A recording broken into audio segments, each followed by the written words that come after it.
got the warmest room, I believe. You have the title role. Why shouldn't you have the Yeah, absolutely. Okay, we're home here. All right. Start anytime now. Okay. Well, Colin, good morning. Good morning. It's nice to be talking with you here in Chicago about Valmont. Mhm. I bring you good news. I am your last interview before lunch. Ah, So yeah. we do this, you get rewarded with lunch. If you do good. Okay. If you do Right. good. Okay. Anyway, let me say in all seriousness how much I enjoyed the film. Thank It is you. wonderful, Oh, and your good. performance just excellent. Thank you. It's such a sumptuous picture, isn't it? Well, I just saw it for the first time yesterday afternoon, and it's been kept. I think there are only 2 prints in this country at the moment, and it's been kept very discreet and very sort of under wraps. So it's been a big mystery. I spent 6 months of my life on this thing. It's a big production, and then you hear nothing. Everything just goes quiet, and now I see the movie, and now everybody's telling me things, and it's quite an upheaval.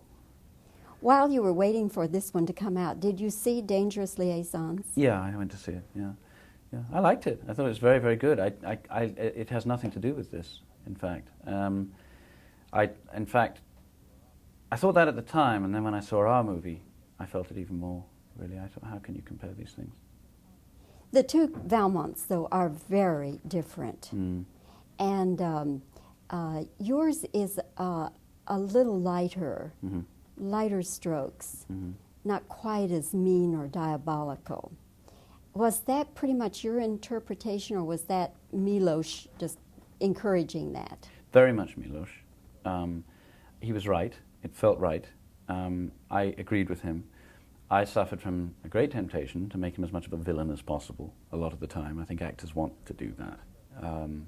I don't know, maybe some don't, but I love villains. I mean, I would love to really play one full throttle and just seem as evil as possible. But I think in our particular interpretation, I think that would have been an oversimplistic and far too comfortable a choice. And I think that paradoxically, despite the fact that the characters in our film are perhaps lighter and more likable as such, I think that it is slightly more difficult because it's not as comfortable to like these people and their behavior.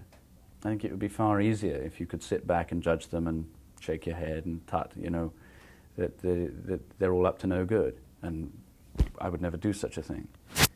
Whereas in this one, I think you get involved, and I think that I don't think anybody should really do anything in this film that's very far beyond what anybody else is capable of.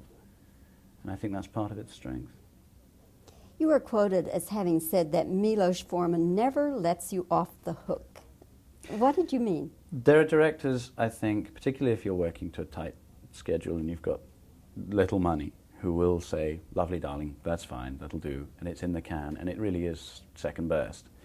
And Milos will never allow that to happen. You know, he knows if it could be better, and he knows if you can do better.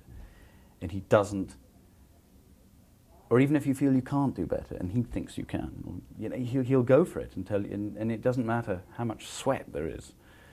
As a result, he just keeps at it, and it's quite a grueling thing, but it's uplifting because eventually I think actors will excel themselves under those circumstances.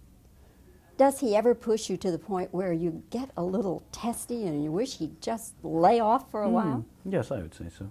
Yeah, there were times when I just thought, listen, I cannot function with this bombardment of demands, you know, and but, you know, it's done in such good faith. There's never any real hostility. There's never any anger involved. There's never anything malicious.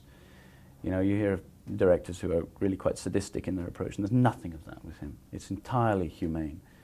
And you're always on the same side, you know. You're working to make the thing good. And it was enormously challenging and exhilarating to work like that. But yeah, there are times you get testy, and there were times that he got depressed. I remember there was an aeroplane going over for the 50th time, and the sound man said, "Well, what do you want, Milos? Do you want me to wire them, or should we do weather cut? Should we go indoor?" And he just said, "I don't want to make any more movies anymore." You know, and I mean, there are times, and it gets to that point in 6 months of shooting, you know. He looked at a lot of actors, I'm told, before he decided that you would be Valmont. Yeah. So what did you do that impressed him so much? I really don't know. I mean, I've tried to work it out, obviously, and I think I just took a different approach. I mean, as you see, I'm really not what most people expect Valmont to be like, I don't think. And I think it was precisely that interested him. He didn't want anything obvious in this film, and there is nothing obvious in this film. Thank goodness, because we've all seen plays or read the book or seen another film version. And I think this is full of surprises, and nobody is what you expect. And I think his problem with most of the people he saw was they made the art of seduction a terribly serious business. They smoldered and they looked dangerous and all this sort of thing. And I remember Milos saying, why do they think that a woman who goes to bed with a man who's so serious all the time? You know, why does he not make her laugh? And I knew that I wasn't going to get away with a smoldering lover thing. I mean, that's just not me. And so I used levity and humor, and I suppose it must have had something to do with that. I don't know. I don't think it's, I don't think I outshone the talent of everybody else that went out for it. Well, you are a charming cad, I must say. Thank you very much. And again, it's just such a glorious film. Thank you. I hope it does well. Thank you. And thank you, Colin. I enjoyed talking with you very, very much. Thank you very much. Thank you. I loved you in Country also. Oh, yeah? Yes. Oh, Oh, thank you. yes. I thought that was a